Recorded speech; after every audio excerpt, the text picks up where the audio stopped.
Then it was Hannibal 090. He says Todd McShay's first mock draft has the Steelers picking Kenny Pickett at 12th. Didn't say anything about trading up. How, Sway? Todd on that Marley pack. Ooh. What we got going on? Yeah, there's multiple things to that. They got us drafted 12. Uh-huh. Please. I'm thinking 32nd. But I do think Kenny Pickett's, he might go number 1, actually, the more I think of it. Because the teams that are really bad, like the Texans, like why wouldn't they take a quarterback? No. I could just see one of those bad teams. There's multiple ones. Texans, I'd have to go through the list. And then Seahawks aren't doing too good this year if they trade Russell Wilson. Which they said they're talking about doing, but obviously it would be to the 4 teams. I think it was New Orleans. Hold on, Denver. let me go through the NFL standings because there are probably 3 teams that are going to be drafting in the top 10 that need a quarterback.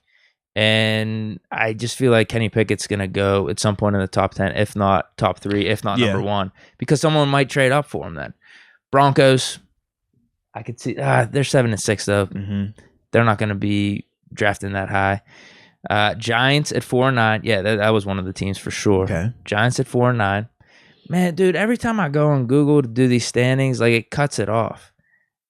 All right, let me go to NFL.com. They're going to give me a better list here. Okay. So Jets, I don't see them taking a quarterback. Yeah, they just took Zach Wilson. Yep. I mentioned the Texans. You think they move Watson? Yeah.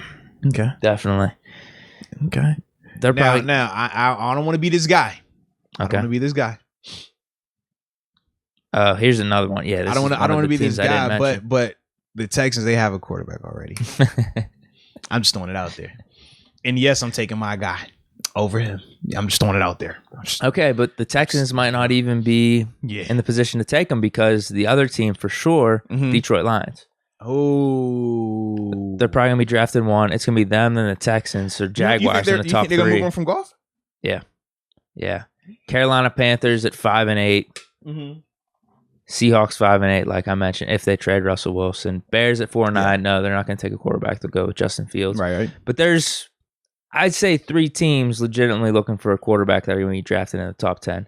Lions, Texans. Hey, why you keep saying Texans, bro? Giants. Why you keep saying the Texans, bro? They got their quarterback. And then Panthers, if you want to say 5-8, if they don't finish the season. Throw the Panthers in there. But the Panthers, they still on the hook for Donald though, because they already picked up the contract.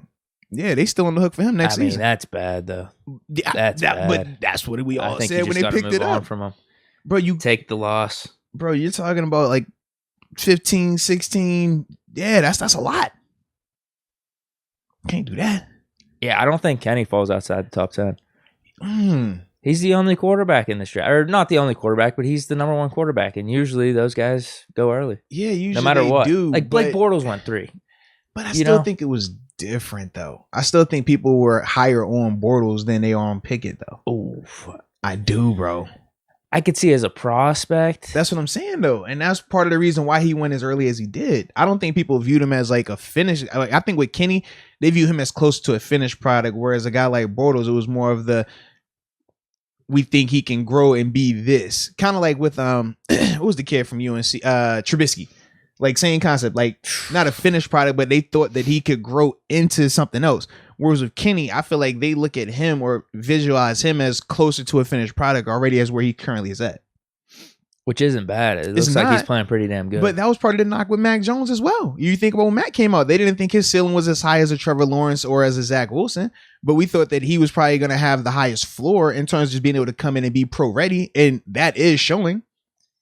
I was listening to some stuff earlier. It talks about like redoing the draft.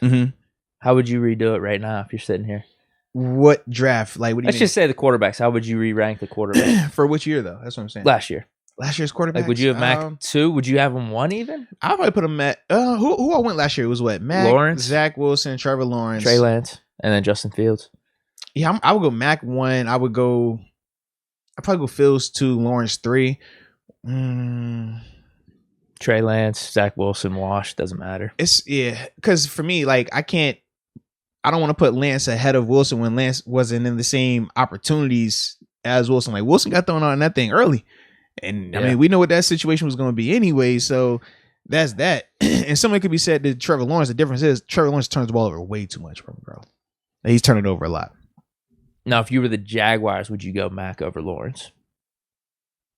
Are we putting too much of the team with Mac in a way? Yeah, you putting too much of the team, yeah. Because I do feel like if Trevor is with a Bill Belichick in New England, he's frying. But he's in Jacksonville with Urban Meyer, who's still trying to figure it out as a first-time NFL head coach. And you're in an organization where it hasn't been known to have success or have a ton of talent and things like that. So I don't necessarily think that Mac Jones is so much better than Lawrence. I just think situationally, he's in a way more. I mean, dude, they beat the Bills and he threw the ball 4 times. Yeah. Trevor Lawrence ain't got nothing going on close to that, offensively or defensively, where he could just do that. They benched James Robinson for a time in that game. Like, they don't know what they doing all the way down there. They still trying to figure out if they gonna roll with Urban Meyer if he's a one and done. Like, yeah, and that's the thing. Like with Mac Jones, that is like perfect situation for him. Perfect. Yeah. That's what's tough. Do you put him one over Lawrence based off this season? Because I do think we're going to be sitting here though, maybe in 2 or 3, 4 years, and Mac, because of his situation, has blossomed into a really almost like Tom Brady. Like he was in that great situation, but then it gets to a point where it's just like, all right, the dude's just good now. It doesn't matter about the situation. No, and I think he is good, but similar to how when we would talk about Tom Brady during those times versus a Peyton Manning, we would say both of these quarterbacks are elite and good, but there was never a debate in terms of who was the more talented guy. It was Manning, but we said the guy who could just win, and part of that was because of the perfect situation was Brady. So when I look at Lawrence and Mac, I can see a scenario where Mac is the guy who's winning, right? Right, but it's just like Trevor is a beast, but he plays for Jacksonville, and I think like that's always going to hinder him. Whereas in New England with Belichick and AFC East, like he's going to have some opportunities. It's going to be, I just think, a better situation for him. Yeah. Well, ladies and gentlemen, today's episode is brought to you by DraftKings Casino and some of the awesome things they're doing over there with that app. I mean, you can do your slot games, your table games, plenty of options right there on their app.